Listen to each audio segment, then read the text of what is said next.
Several CHROs come to me and ask that how do I make my presence felt in the top tier of the organization?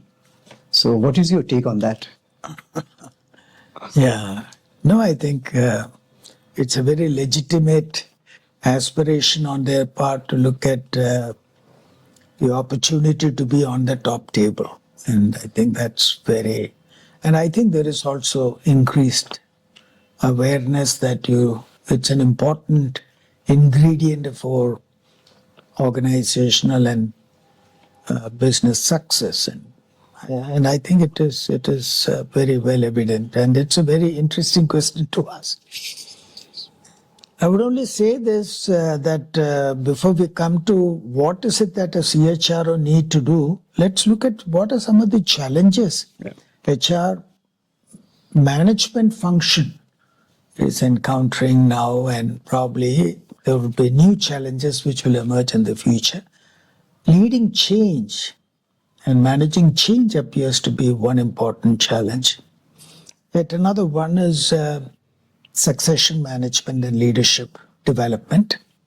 And here again, hiring qualified leaders to overcome the business challenges is now a high priority for the CHRO. And the function also is focusing a lot more on organization effectiveness, which includes revisiting the org structure, the relevance of organizational processes, and I think there is a whole that goes with it, and skilled labor and development of talent and talent pipeline from bottom up are just some of the challenges constantly that I'm learning and experiencing from the HR function. And then if we were to look at CHRO, two things. One, to talk about what are some of the things that they need to focus attention in order to be on the top table. And two, what are some of the CHRO challenges? Right. I can probably address both. Among the challenges, if you want to be on the top table, you need to know very clearly the strategic priorities and what are the key drivers of the business. And what are some of the critical people drivers in order to support the business deliverables.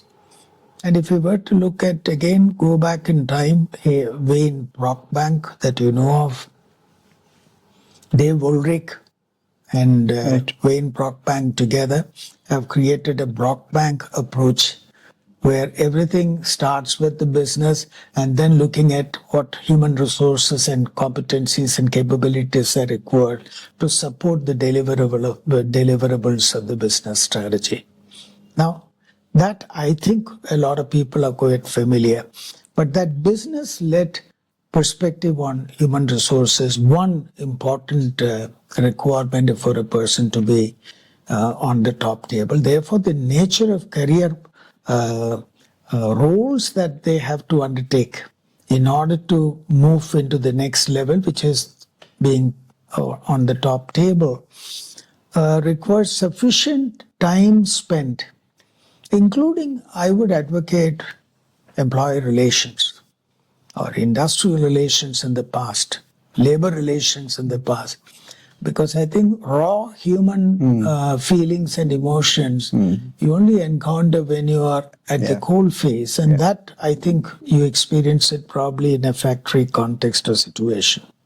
A second important requirement for an HR professional to be a CHRO on the top table is capacity to envision the future and also transform and change. The transformational HR role is what everybody is looking for, and not transactional, because a lot of transactions are now getting automated.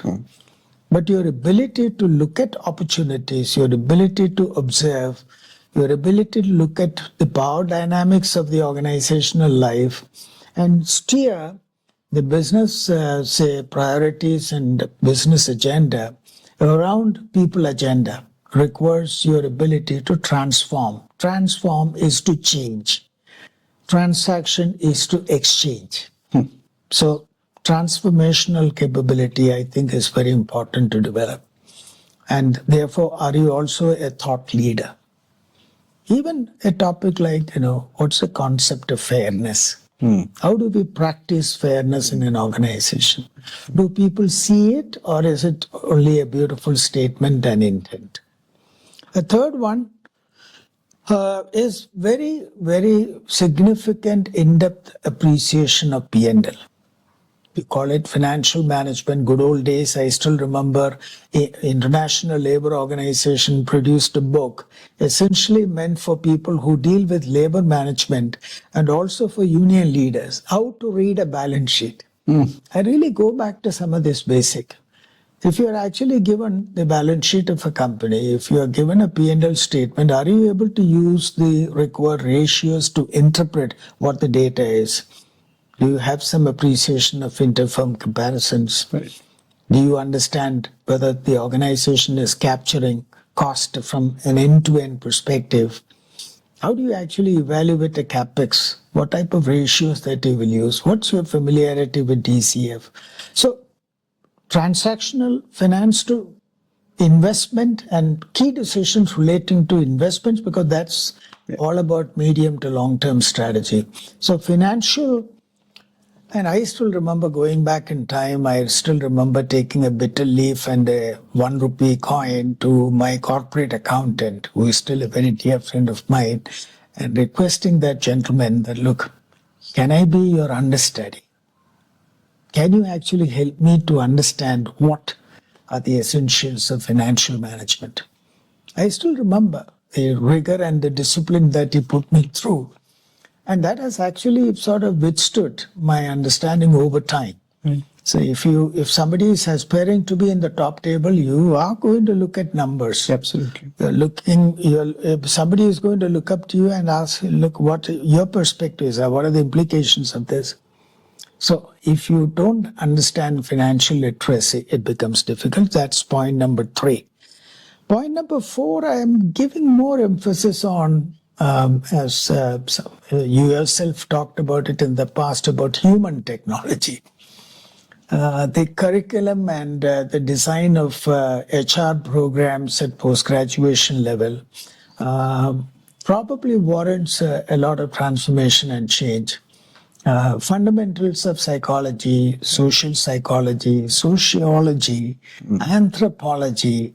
How does individual and group behaviors transcend and impact? And what, because there is a lot of science. It's not just art. Absolutely. It is science. And how deep are people to appreciate and understand? And we all know IQ and EQ are important, empathy is important. But understanding the deep dynamics of motivations, for example, I often test out this by asking a very senior person, can you these are 5 people who report into you, can you describe in detail about. Most people are able to actually sort of play around with some understanding of where the person qualified from, how long has the person been in the company, what type of skill sets that the person has acquired. But beyond that, to really say, look, what are the key drivers and interests at work that deeper person is exhibiting?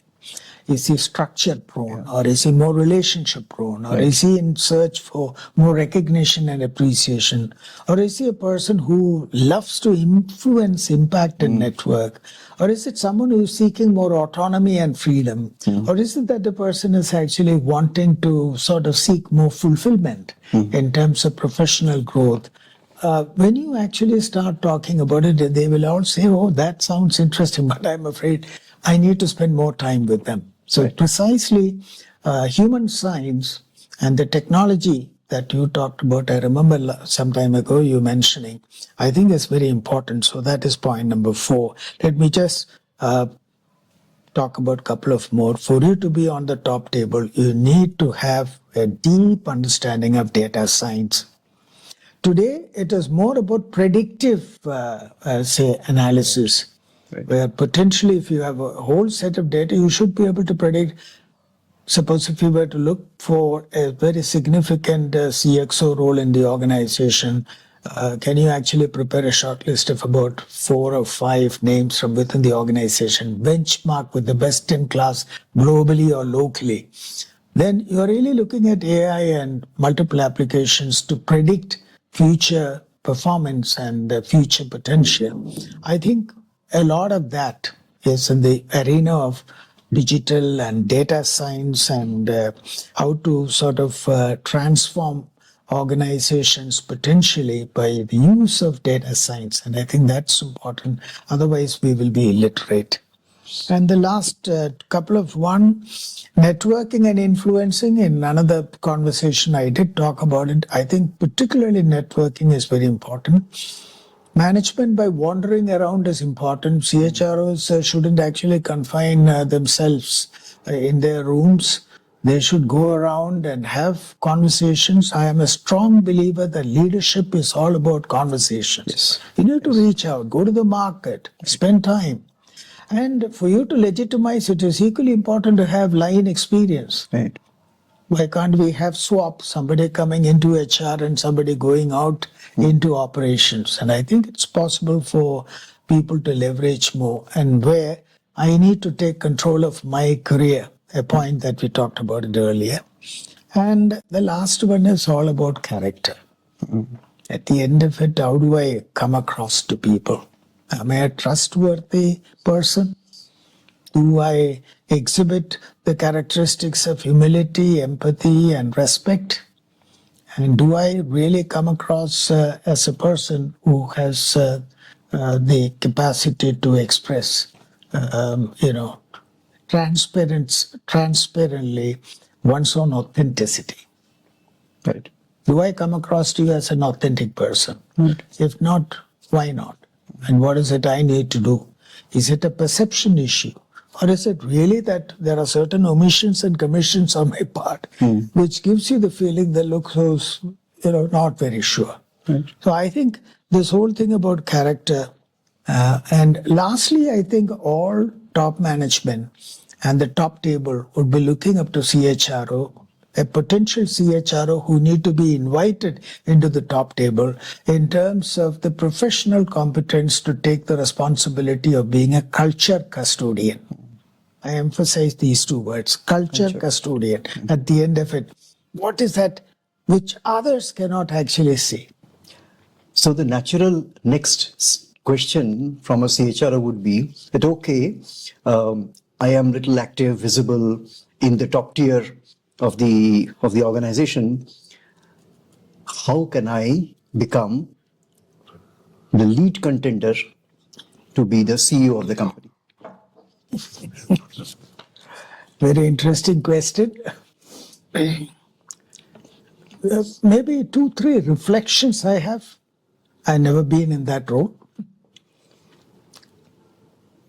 To my mind, first point is it has to do with the desire and your aspiration, the desire to excel, and your aspiration about what is the sort of destination point. It means different things to different people. A very dear colleague of mine, she, after having become the global CHRO, wanted actually to strike out something totally different from what she has been doing. The category is different. Yes. The ownership is different. Country origin is different. Totally, a different ball game. And to be a global CEO must have been driven by her own personal motivation. The sort of role model that you have. How do you identify with those role models? So that is one important aspect. It is person dependent. Some people prefer to stay on in human resource function, make significant contribution, enjoy everything that one has actually done in the past and what they would like to do in the future. So that is, but it's personal choice. One can probably link up with Dr. David McClelland, late eminent professor emeritus of psychology, Harvard University, who said that human beings are impacted by three motivations. It talks about affiliation, which is all about relationship. It talks about task orientation in terms of transactional stuff that people are engaged in. And he also talks about achievement drive. In addition to all this, during the later part of his life, he also spent a lot of time trying to understand power, the need to influence, then the need to impact. And one of the things that he concluded at the end of all his research finding is that for those who want to break into a CEO role, as I see it in retrospect, having had the privilege of learning from him directly, the point that he highlighted was that you need to be high on achievement. You also need to be high on power motivation. Power not in terms of political power, but in a positive sense, in terms of influencing and impacting outcome. Right. So I would really say that this is all about the person, the persona, the motivation, the drivers. Second important one, let's look at what is it I can consciously, if I'm aspiring, I must have that alphabet T in my mind. The stem of the T is all about depth. Right. And the top line, the horizontal line, is all about breadth. So how, and your ability to connect the dots and make meaning out of it. I remember in one discussion, the CEO was raising a question. Look, there is a ship that got capsized in Suez Canal, and what implications it will have in terms of price of copper. Look at the way that the person is able to synaptically connect, rather disjointed. That ability to think big and respond fast, I think is very important. So that's all about alphabet T, breadth and depth. Third, of course, very rarely people actually sort of get into CEO role without having had some line exposure at significant stages in one's career. Right. Not having a 6-month stint in one particular function when you were a fresher, or someone with about 4 or 5 years. At significant point, there's movement in and movement out. I think would be something which you may like to consider, and not necessarily short-term swaps only. For example, if you know another very good friend of ours, Santrup Mishra was running one of the significant businesses in Aditya Birla Group, but he was also double hatting the CHRO function for the entire Aditya Birla Group. Yeah. So I think is also another interesting model that you can double up. And the last one, I think, external network and managing boards and understanding the dynamics of boards. And therefore, if you wanted to be a CEO, you also are going to be a member of the board, either as a managing director, come CEO, or as a independent executive director, non-independent executive director if you get promoted from within. But importance of board dynamics, functioning of board, governance, corporate governance, how does board committees function?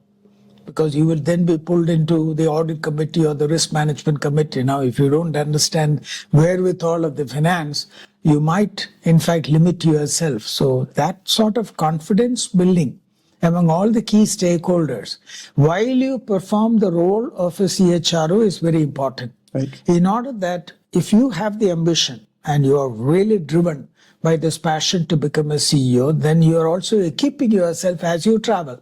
No one arrives with 100% fitment. Right. But if you are ready about 70%, 25, 30% on the job, you grow and fulfill the requirements of the role. So that in sum is probably the last comment that I have. Right. But there could be many more. But it's interesting to ask this question, am I feeling so happy and satisfied with my role as a human resource professional, or do I want to actually try my hand and my luck as a CEO? Yeah. These are options. Yeah. Both are valid choices. Both are valid choices. Yep. Thank you, Arar. It was a Pleasure. talking to you. Lovely. Thank you so much. Thank you so much. Thank you. Because all these questions have also triggered me to think. And in that process, it has also been an equally learning experience for me. Delightful. Thank you very much. Thank you.